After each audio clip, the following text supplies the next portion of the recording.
श्री दुर्गा देवी के शरीर का प्रत्येक अंग शक्ति का स्रोत है। इसीलिए श्री दुर्गा देवी के प्रत्येक अंग पर अक्षत अर्पित कर अंग पूजा की जाती है। श्री दुर्गा देवी की अंग पूजा चरणों की ओर से आरंभ की जाती है। ओम दुर्गायै नमः पादौ पूजयामि।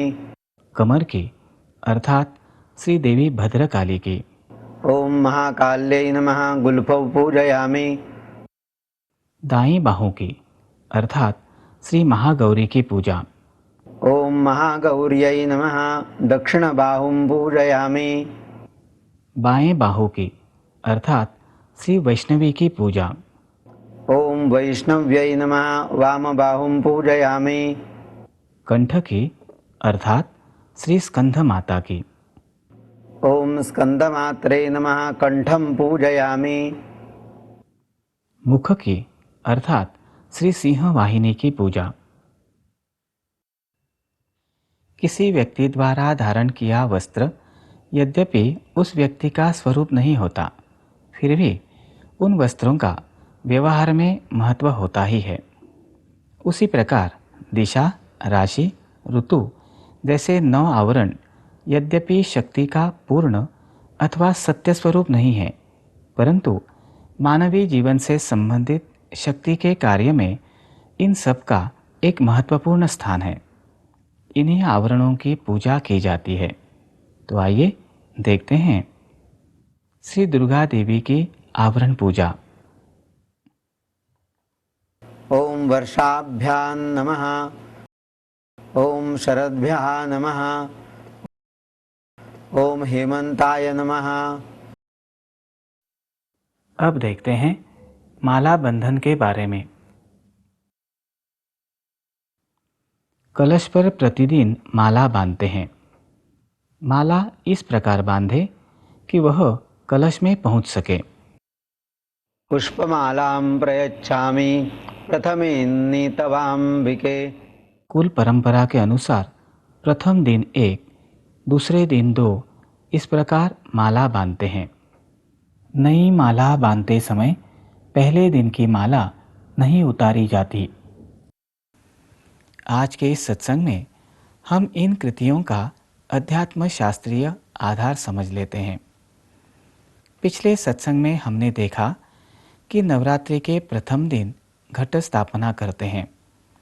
घट स्थापना करना अर्थात नवरात्रि की कालावधि में ब्रह्मांड में कार्यरत शक्ति तत्व का घट में आवाहन कर उसे कार्यरत करना। कार्यरत शक्ति तत्व के कारण वास्तु में विद्यमान कष्टदायक तरंगे समूल नष्ट हो जाती हैं। घट स्थापना विधि में हमने देखा कि कलश में जल, फूल, दुर्वा, अक्षत, सुपारी एवं सिक्के डालते हैं।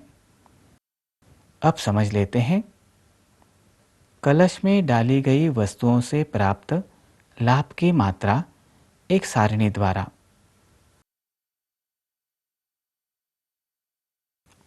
1. घट स्थापना के लिए रखे कलश में भरे जल से 20% लाभ होता है। 2. फूल से 20%। 3. दुर्वा से 10%। 4. अक्षत से 10%। 5. सुपारी से 30% एवं 6. सिक्के से 10% लाभ होता है। इस प्रकार कलश में ये सभी वस्तुएं रखने से कुल 100% लाभ होता है। इस सारिणी से कलश में ये वस्तुएं रखने का महत्व स्पष्ट हुआ होगा। हमारे ऋषि मुनियों ने इन अध्यात्म शास्त्रीय तथ्यों का गहन अध्ययन कर हमें यह गूढ़ ज्ञान दिया। इससे उनकी महानता का भी बोध होता है। नवरात्रि में घट स्थापना के अंतर्गत वेदी पर मिट्टी में 7 प्रकार के अनाज बोते हैं। समझ लेते हैं वेदी पर मिट्टी में बोए जाने वाले अनाज से प्राप्त आध्यात्मिक लाभ की मात्रा।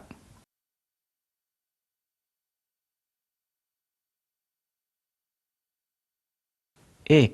जौ अर्थात बार्ली का उपयोग करने से 10% लाभ होता है। 2. तिल से 10%। 3. चावल से 20% लाभ होता है। 4. मूंग से 10%। 5. कंगनी का उपयोग करने से 20%। 6. चेना अर्थात पैनिक सीड्स का उपयोग करने से 20%। और 7. गेहूं का उपयोग करने से 10% लाभ मिलता है। कुल योग 100%। कुछ स्थानों पर जौ की अपेक्षा अलसी का, चावल की अपेक्षा सावा का और कंगनी की अपेक्षा चने का उपयोग भी करते हैं। मिट्टी पृथ्वी तत्व का प्रतीक है। मिट्टी में सप्तधान के रूप में आप एवं तेज का अंश बोया जाता है। मिट्टी में सप्तधान बोने से सूक्ष्म स्तर पर होने वाली प्रक्रिया समझ लेते हैं। सनातन की ईश्वरीय ज्ञान प्राप्तकर्त्री साधिका श्रीमती अंजलि गाडगिल जी को प्राप्त ज्ञान पर आधारित सूक्ष्म चित्र द्वारा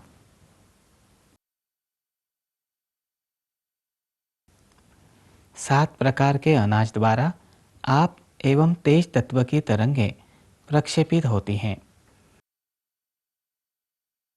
तथा बंद घट में उत्पन्न उष्ण ऊर्जा की सहायता से नाद निर्माण करने वाली तरंगों की निर्मिति होती है। बीज द्वारा प्रक्षेपित एवं घट में निर्मित तरंगों की ओर ब्रह्मांड की तेज तत्वात्मक आदिशक्ति रूपी तरंगें अल्पावधि में आकृष्ट हो जाती हैं। ये तरंगें मिट्टी में दीर्घकाल तक बनी रहती हैं। तांबे के कलश के कारण इन तरंगों का वायुमंडल में वेग से प्रक्षेपण होता है। इन तरंगों का वास्तु में संचार होने से संपूर्ण वास्तु मर्यादित काल के लिए लाभान्वित होती है। घट स्थापना के कारण शक्ति तत्व की तेज रूपी रजो तरंगें ब्रह्मांड में कार्यरत होती हैं। इन तरंगों के कारण पूजक के सूक्ष्म देह की शुद्धि होती है। इस सूक्ष्म चित्र द्वारा हमने घट स्थापना के अंतर्गत वेदी पर सप्तधान बोने के सूक्ष्म स्तरीय परिणाम समझ लिए। वेदी पर घट, नवार्णव यंत्र एवं देवी की स्थापना करने से ब्रह्मांड में विद्यमान प्रजापति, ब्रह्मा, विष्णु, शिव एवं मीनाक्षी ये पंचतत्व मिट्टी में सहजता से आकृष्ट होते हैं। इनसे उपासक को भी लाभ होता है।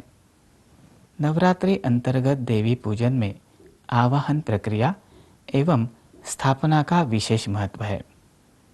आवाहन के अंतर्गत किया जाने वाला संकल्प शक्ति तत्व की तरंगों को विशिष्ट पूजा स्थान पर दीर्घ काल तक कार्यरत रखने में सहायक होता है। श्री दुर्गा देवी की आवाहन विधि में हमने देखा कि नवार्णव यंत्र पर देवी की स्थापना करते हैं। समझ लेते हैं नवार्णव यंत्र की स्थापना का शास्त्रीय आधार। नवार्णव यंत्र देवी के विराजमान होने के लिए पृथ्वी पर स्थापित आसन का प्रतीक है। नवार्णव यंत्र की सहायता से पूजा स्थल पर देवी के 9 रूपों की मारक तरंगों को आकृष्ट करना संभव होता है। इन सभी तरंगों का यंत्र में एकत्रीकरण एवं घनीकरण होता है। इस कारण इस आसन को देवी का निर्गुण अधिष्ठान मानते हैं। इस यंत्र द्वारा आवश्यकतानुसार देवी का सगुण रूप ब्रह्मांड में कार्यरत होता है। देवी के इस रूप को प्रत्यक्ष कार्यरत तत्व का प्रतीक माना जाता है।